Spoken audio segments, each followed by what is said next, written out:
everybody, I'm Joey Paul and I'm an indie author, and today we're going to be talking about beta readers. Along with critique, beta readers are a necessary part of the publishing process. They're not something you should skip, so I thought I would give you 5 points on how to get beta readers and what to expect from them. So number 1, what are beta readers? A beta reader is someone who reads through your work before publication. They are generally someone within your target audience and or someone who's been a fan of your previous works. There are also sometimes people of a certain background so that they can act as a sensitivity reader, but that's a video for another day.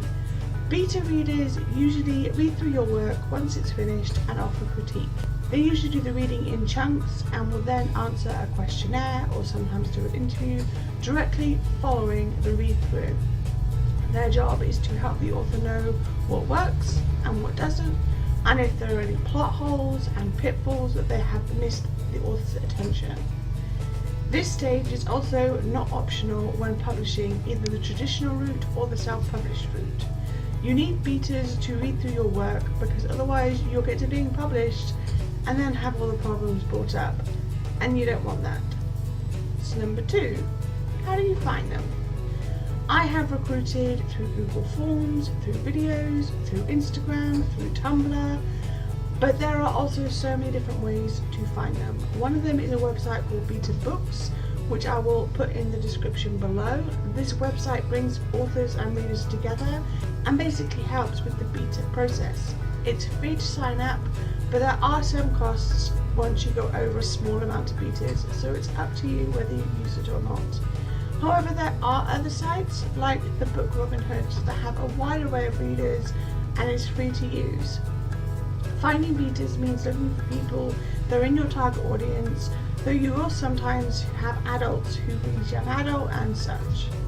Once you find them, you basically send them portions of your manuscript and then do, as I said, an interview or questionnaire following completion. Number 3, how many should you have? This number varies completely. I personally use about 10 to 15 betas per round. However, other writers do more, other writers do less. It's about finding what works for you. You also have to be aware that some betas will sign up and then drop out because the book isn't to their liking or they have other commitments and any number of reasons. So when recruiting, I think it's best to have more than you need, just so that if there are any problems, you have backups in place. I generally have 5 backups and I put them on a waiting list and then reach out to them if needed. Number 4, when do you recruit them? This can depend on the writer as well, however it should always be before the professional edit and before publication. The reason for the first is simple: why pay to have a book edited if you're going to be doing rewrites? And there will be rewrites. That just makes no sense to me. The second should also be obvious: why put a book out if it's not completely finished? So that said, you should usually recruit betas once the book is finished and before the professional edit. However, I do know some authors who do betas earlier than that and have them read through as they write because they feel this will give them a cleaner first draft. I don't use that method because I pants and I don't want to be worrying about fixing a problem that I've not yet written. So my advice would be to do it after the first draft is done, or after you've done numerous rewrites to the point where you're happy with your draft.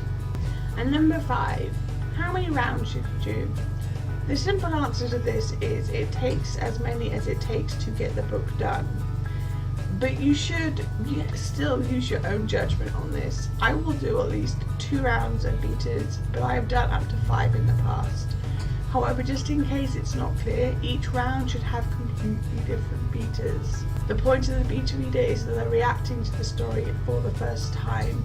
Having the same people read it through again and again negates that first point. So every new round, you need a new set of betas and you need to go through the same stuff, simply because they're trying to weed out the problems, and if you keep using the same people, they're going to miss stuff just as you'll miss stuff because they know what to expect.